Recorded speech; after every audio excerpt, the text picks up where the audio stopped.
This is K.M. Weiland, and you're listening to the 130th episode of the Wordplay Podcast. A few weeks ago, I received some exciting news. Emails from several readers notifying me that, for the second year in a row, Wordplay has been named among WriteToDone.com's top 10 blogs for writers. This is a tremendous honor, especially since there were more fantastic and big-name blogs among the finalists than ever before. Thank you so much to all of my readers who took the time to nominate the site. In other news, after a lot of time and thought, I've decided to discontinue First Chapter Story Consultation. We've had a great run of manuscript critiques, but I've realized that I need to focus my time and attention elsewhere, namely wordplay and my own writing. It's been a great pleasure to work with so many wonderful authors, and I hope to be able to continue assisting you in your writing journeys through my other services. Hook your readers with a sneak peek. The latest post in the video series on my blog discusses the use of a flash forward at the beginning of your novel, similar to the one Edna Ferber used in Showboat. You can watch the video on my blog at wordplay-kmweiland, that's weiland.blogspot.com. New videos are posted every Wednesday. And now I hope you enjoyed this week's podcast. Most Common Mistakes Series, Part 13. Don't drown your readers in explanations. Readers have needs. Authors are supposed to fulfill those needs. One of those needs is knowing what's going on in the story. So naturally, the author's response is to explain what's going on. So far so good, right? Well, that depends. Explanations, in whatever form, narrative, dialogue, or action, are essential to any story. But when overdone, they can leave your reader feeling as if he's drowning in a flood of wordy information. Let's consider an example.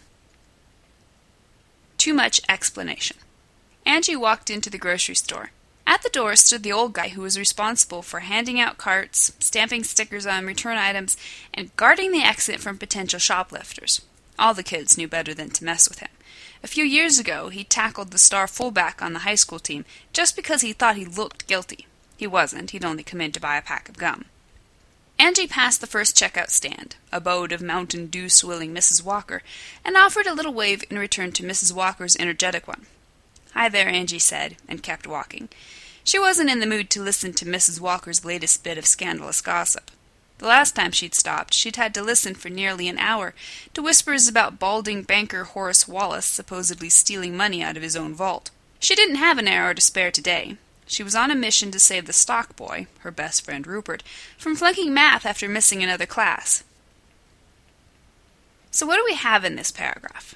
At first glance, a lot of explanation.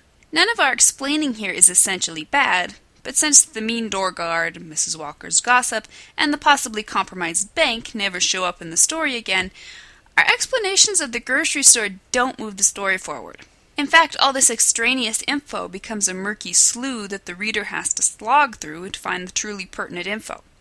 Let's strip this down to bare necessities. Just enough explanation. Angie walked into the grocery store. She was on a mission to save the stock boy, her best friend Rupert, from flunking math after missing another class. Not only did we just reduce our word count to 1/8 of its original bulk, we also streamlined the story down to the essentials of the plot and kept it moving forward, right toward the crux of the scene. Over-explanation is highly subjective to its context in each story. In some stories, the explanation of the grocery store setting and/or the various personalities in Angie's town might be crucial to the plot, or even just worthwhile for the general color they provide. Authors have to make their own decisions about which explanations are necessary and which will force readers to tread unnecessary water. Always be aware of why you're including a particular explanation. Then reevaluate it to determine its value, and don't be afraid to chop it if it's interrupting the information that's of true importance to your story. Thank you for listening to the Wordplay Podcast. To read a transcript of this episode, visit me on the web at wordplay-kmweiland, that's weiland.blogspot.com, and be sure to listen again next week.